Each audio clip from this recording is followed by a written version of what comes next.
प्यारा भैया बहनों, इससे पूर्वी कक्षा में हमने 15.3 के 6 सवाल कर लिए थे। आज हम 15.3 के सवाल नंबर 7 की तरफ चलेंगे। सवाल नंबर 7 को हम ध्यान से समझेंगे और फिर करेंगे। ध्यान से समझेंगे। सबसे पहले उसने कहा दी गई आकृति, आपको आकृति दी हुई है, मैंने आकृति बना दी। ठीक है, दी गई आकृति में ए बी एम सी ये वाला, इसको वापस बना रहा हूँ मैं। ये वापस आकृति है आपकी ए बी एम सी, ये ए बी एम और ये सी। उसने कहा ए बी एम सी की त्रिज्या 14 सेंटीमीटर वाले एक चतुर्थांश, मतलब ये जो है ये आपका है वृत्त का चतुर्थांश। ये मैंने अलग से बना दिया आपको। ये क्या है आपके वृत्त का चतुर्थांश। तो सबसे पहले मैंने क्या लिखा, वृत्त के चतुर्थांश की त्रिज्या। ये आपको त्रिज्या दी हुई है 14 और ये भी दी हुई है 14। क्लियर, ये दी हुई है 14 और ये भी 14। तो यहीं से वृत्त के चतुर्थांश की त्रिज्या दी हुई है 14। तो मैंने सबसे पहले याद कर लिया वृत्त के चतुर्थांश ए बी एम सी, वृत्त के चतुर्थांश ए बी एम सी का क्षेत्रफल। और वृत्त के चतुर्थांश का क्षेत्रफल होता है पाई आर स्क्वायर बटा 4।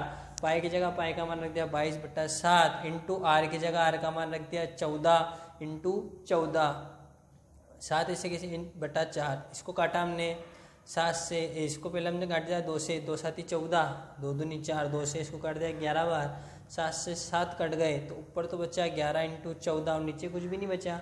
दोनों गुणा करा तो किसका आ गया 154 सेंटीमीटर स्क्वायर। ये किसका आ गया हमारे पास, इस चतुर्थांश का क्षेत्रफल आ गया। क्लियर, क्लियर है। अब इसमें ये बना हुआ है त्रिभुज। क्या बना हुआ है, त्रिभुज। तो मैंने इस त्रिभुज का क्षेत्रफल ज्ञात कर लिया। ठीक है, ये त्रिभुज कौन सा है, समकोण त्रिभुज।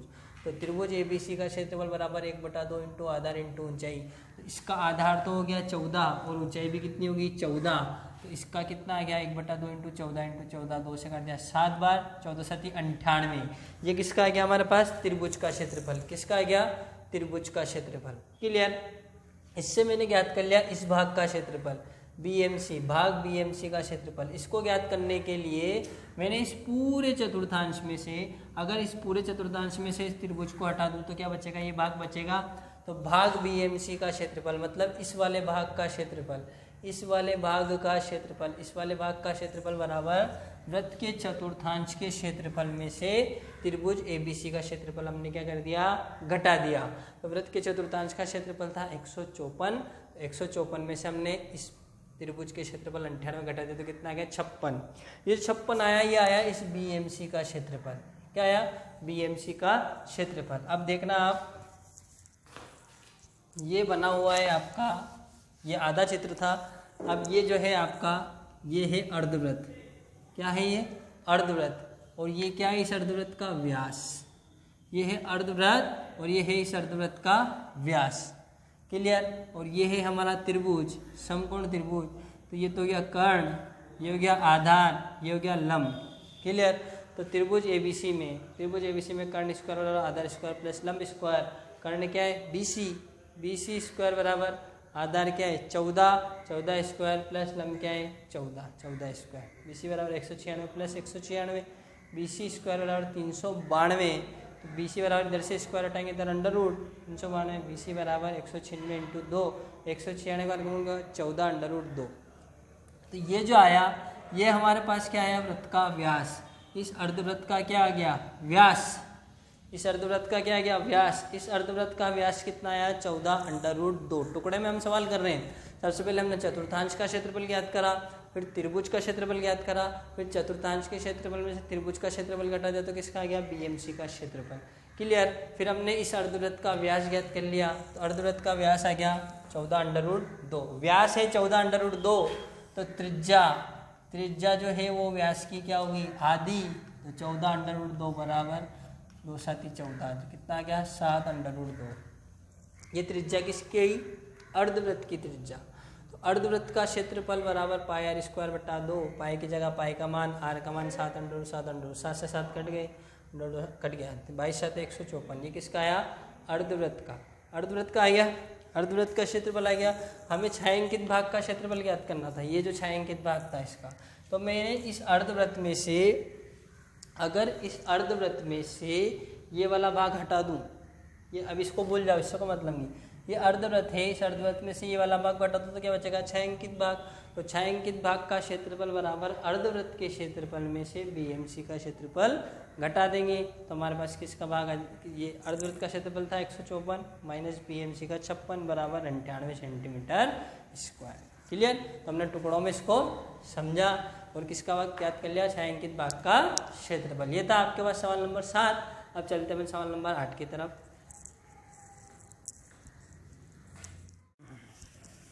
देखिए सवाल नंबर 8 है हमारे पास। हमको दिया हुआ है कि दी गई आकृति में, आकृति दी हुई है, दी गई आकृति में ए बी वृत्त का व्यास है।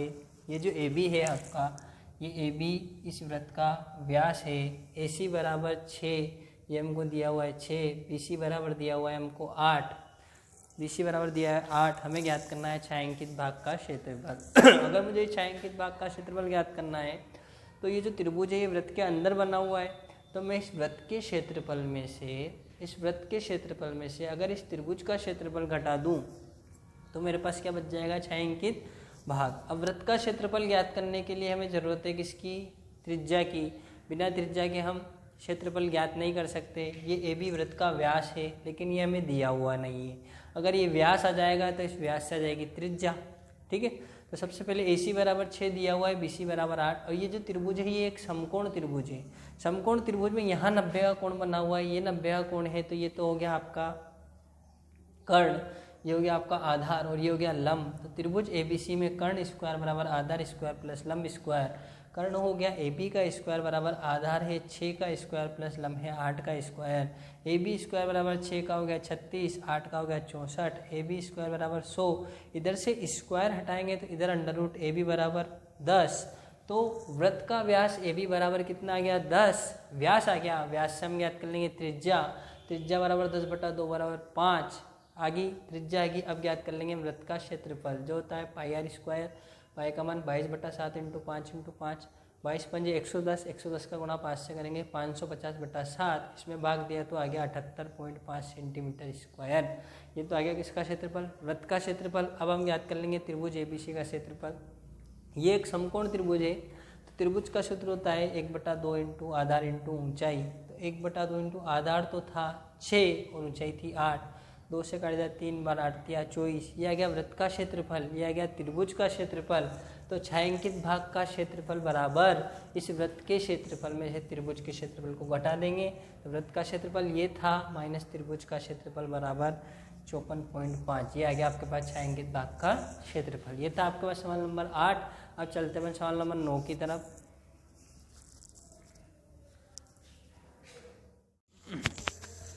देखिए अपन को सवाल नंबर 9 दिया हुआ है। सवाल नंबर 9 हमको दिया हुआ है कि दी गई आकृति में छायांकित डिजाइन का क्षेत्रफल ज्ञात कीजिए। ये आकृति दी हुई है, इस छायांकित डिजाइन का क्षेत्रफल हमको ज्ञात करना है। उसने हमसे कहा जहाँ ABCD एक वर्ग है, ये ABCD जो है एक वर्ग है जिसकी भुजा है 10। वर्ग की भुजा बराबर 10, ये भी 10, ये भी 10, ये भी 10, ये भी 10। कारण है क्योंकि यह एक वर्ग है। उसके बाद उसने कहा तथा इस वर्ग की प्रत्येक भुजा पर व्यास मानकर अर्धवृत्त खींचे गए हैं। अब इस भुजा पर भी अर्धवृत्त है, इस भुजा पर भी अर्धवृत्त है, इस पर भी अर्धवृत्त है और इस पर भी अर्धवृत्त खींचे गए जिनका व्यास कितना है 10। व्यास दे रखा है, इससे हम ज्ञात करेंगे त्रिज्या। अब ये चित्र में आपको वापस बनाकर समझा रहा हूँ, थोड़ा सा समझने की कोशिश करना। ये है आपका वर्ग, ये है आपका वर्ग, आधा आधा करके समझाऊंगा। ये है आपका वर्ग, इस पर यहाँ बना हुआ है ये अर्धवृत्त और यहाँ बना हुआ है ये अर्धवृत्त। क्लियर। ये अर्धवृत्त मुझे ज्ञात करना है। इसको दे दिया मैंने भाग 1, इसको दे दिया भाग 2। ठीक है। अगर मुझे भाग 1 और भाग 2 का क्षेत्रफल ज्ञात करना है, भाग 1 और भाग 2 का क्षेत्रफल ज्ञात करना है, तो मैं इस वर्ग के क्षेत्रफल में से, इस वर्ग के क्षेत्रफल में से इन दोनों अर्धवृत्त को घटा दूँ तो क्या बचेगा, भाग 1 और भाग 2 बचेगा। तो मैंने यहाँ लिखा भाग 1 व 2 का क्षेत्रफल। तो पूरे वर्ग का क्षेत्रफल माइनस 2 अर्धवृत्त का क्षेत्रफल। क्लियर। मैं अभी भाग 1 और 2, अभी चित्र की तरफ नहीं जा रहा हूँ, अभी इससे समझा रहा हूँ आपको, इससे समझने की कोशिश कीजिएगा। भाग 1 और 2 का क्षेत्रफल बराबर वर्ग का क्षेत्रफल माइनस 2 अर्धवृत्त का क्षेत्रफल। वर्ग का क्षेत्रफल होता है भुजा इंटू भुजा, माइनस 2 इंटू अर्धवृत्त का होता है पाई आर स्क्वायर बटा 2। 2 से 2 कट गए, 10 इंटू 10 माइनस, अब पाई का मान उसने कहा है आपसे कि क्या लेना है 3.14, उसने के दिया इसलिए मैंने पाई का मान क्या लिया 3.14 इंटू आर स्क्वायर, तो 5 इंटू 5 दी हुई थी त्रिज्या। 100 माइनस इन तीनों का गुणा किया तो 78.50, इसमें से इसको घटाया तो 21.50 सेंटीमीटर स्क्वायर। क्लियर, ये हो गया अपना। ठीक है, वापस मैंने वर्ग बनाया। अभी मैंने जो अर्धवृत्त लिए थे वो इन दोनों भुजाओं पर लिए थे, अब मैं अर्धवृत्त इस भुजा पर ले रहा हूँ, ले लिया।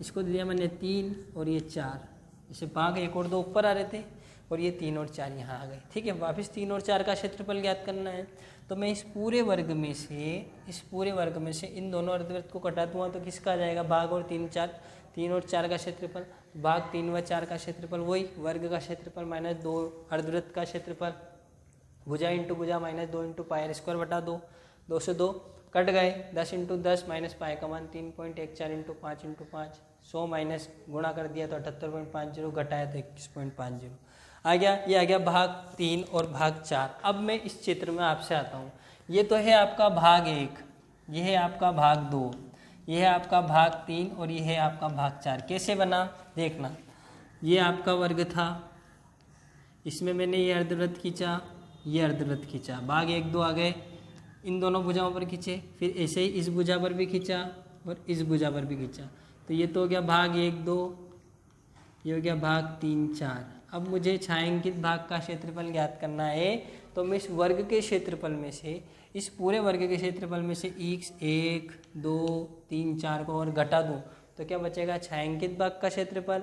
तो छायांकित भाग का क्षेत्रफल बराबर वर्ग का क्षेत्रफल माइनस भाग 1 2 3 4 का क्षेत्रफल। वर्ग का क्षेत्रफल 10 इंटू 10 माइनस भाग 1 और 2 का तो क्या है था 21.50, 3 और 4 का भी 21.50, दोनों को जोड़ दिया। 100 माइनस इन दोनों को जोड़ा तो 43, 100 में से 43 घटाए 57। ये था अपने पास सवाल नंबर 9। हमेशा सवाल को करने से पहले उसको तोड़ना सीखें, तोड़कर सवाल करने में बहुत आसानी होती है। जिस तरह से मैंने तोड़कर किया, तोड़कर फिर उसको जोड़ो तो उससे क्या होगी, सवाल आसानी से हल हो जाएगा। हमारा जो सवाल है वो आसानी से हल होगा। ठीक है, तो अब चलते हैं सवाल नंबर 10 की तरफ। सवाल नंबर 10 हमें दिया हुआ है कि एक अर्धवृत्त है, यह आपका एक अर्धवृत्त है, ये अर्धवृत्त है, इस अर्धवृत्त की त्रिज्या है 7, इस अर्धवृत्त की त्रिज्या ये 7 है, तो ये भी 7 होगी क्योंकि केंद्र से परिधि को मिलाने वाली रेखा, केंद्र से परिधि को मिलाने वाली रेखा। ठीक है, तो ये भी क्या होती है त्रिज्या, ये 7 तो ये भी 7। क्लियर। अब इस अर्धवृत्त में ये हमारे पास 7 है तो ये भी 7 है। ये इस वृत्त के लिए क्या हो गई, व्यास। इस अर्धवृत्त के लिए तो है त्रिज्या, इस वृत्त के लिए हो गई व्यास। तो अर्धवृत्त की त्रिज्या 7 थी, अर्धवृत्त में बने वृत्त का व्यास 7/7, तो त्रिज्या क्या हो जाएगी 7/2। अर्धवृत्त में बने वृत्त का क्षेत्रफल बराबर, सूत्र वही होता है पाई आर स्क्वायर, पाई की जगह पाई का मान रख दिया 7/2 इंटू 7/2, 7 से 7 कट गए, 2 से काट दिया, 11 बार 11 से 77/2 बराबर 38.5 सेंटीमीटर स्क्वायर। ये था आपका सवाल नंबर 10। अब चलते हैं सवाल नंबर 11 की तरफ। सवाल नंबर 11 में दिया हुआ था कि एक बड़ा वृत्त है, एक 8 त्रिज्या वाला वृत्त है, 8 त्रिज्या वाले वृत्त की परिधि R1 वाले वृत्त की परिधि और R2 वाले त्रिज्या की परिधि के योग के बराबर है। तो हमने लिख दिया 8 त्रिज्या वाले वृत्त की परिधि बराबर R1 वाले वृत्त की परिधि और R2 वाले वृत्त की परिधि। इसकी त्रिज्या थी R, इसकी त्रिज्या थी R1, इसकी त्रिज्या थी R2। सूत्र होता है 2πr, परिधि का सूत्र होता है 2πr।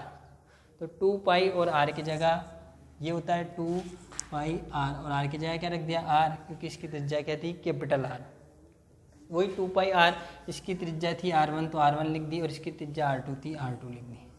2πr इसे कैसे इन दोनों में कॉमन आ गया 2π, R1 प्लस R2, 2π से 2π कट गया तो R बराबर क्या गया R1 प्लस R2। आखिरी जो सवाल है आपका वो अपन पहले कर चुके हैं, जो इसी प्रश्नावली का सवाल नंबर 1 है वही आपका 12वां सवाल है। तो ये थी आपके पास प्रश्नावली 15 जिसको हमने करा समझा।